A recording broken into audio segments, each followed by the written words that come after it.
Mr. Eddie Nubine Jr. and his brother Elijah Nubine. Now, Eddie is a 6th grader. He's 14 years old.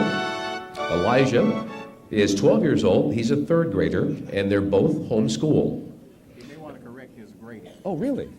Oh, I'm sorry. I'm in 10th. 10th? Are you really? Really? I'm thinking to myself, Anthony, see what you did? See what you did, Anthony? Okay, 10th grade. Man, I'm sorry. I'm sorry, brother. I mean, man, I got teenagers. I know how that goes. Oh, he's in 9th grade. It's 10th grade. 10th grade. Yeah. You're the man. You're the man.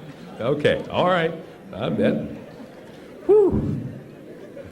All right, let's move on here. Very talented young men, and they're going to do a couple of presentations. Eddie, for example, is going to do a portion of the Birmingham 1963 Keep Moving speech by Dr. King, and Elijah, excerpts from President Obama's victory speech in Chicago. So, ladies and gentlemen, without further ado, Mr. Eddie and Elijah Nubine. Take it away, gents. How's everybody doing this morning? I'm going to be doing a speech by Dr. Martin Luther King Jr. Martin Luther King Jr., Birmingham, 1963. Keep moving. Thank you very kindly, my dear good friends. These churches are really loaded tonight.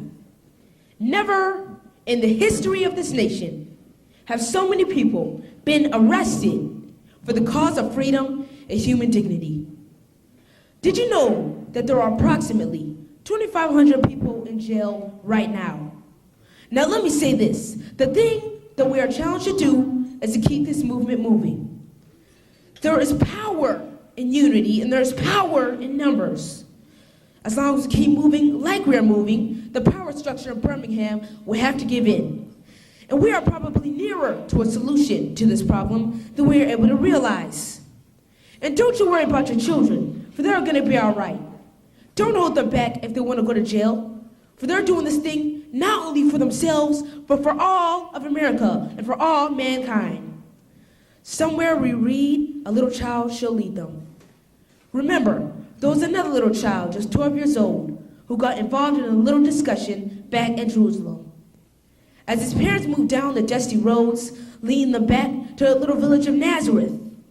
And when they got back and bothered him and touched him, and wanted him to move on, at that moment he said, I must be about my Father's business. These young people must be about their Father's business.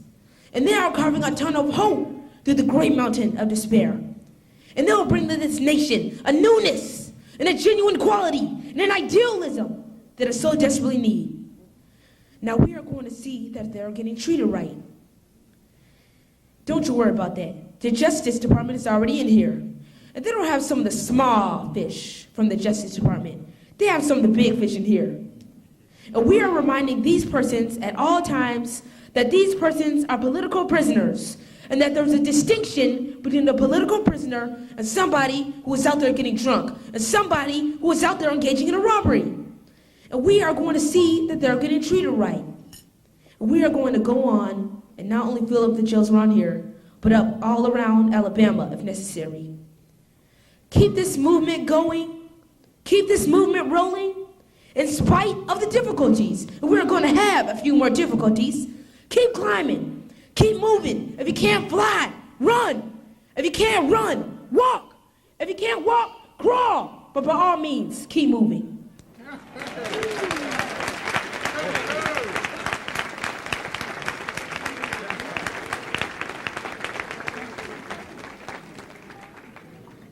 Good morning. Good morning.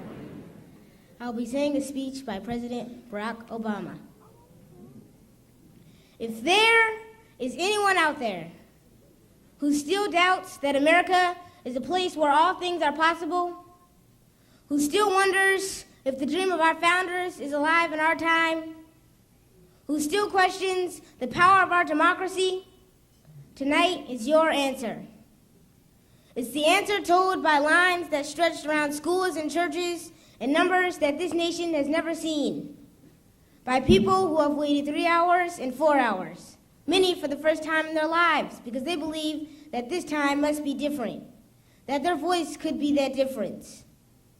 It's the answer spoken by young and old, by rich and poor, Democrat and Republican, by black, white, Latino, Asian, Native American, disabled and not disabled, by Americans who have sent a message around the world that we have never been a collection of red states or blue states, that we are and always will be the United States of America. It's the answer that led those who have been told for so long by so many to be cynical and fearful and doubtful of what we can achieve to put our hands on the arc of history and bend it once more towards the hope of a better day. It's been a long time coming, but tonight, because of what we did in this election, at this defining moment, change has come to America.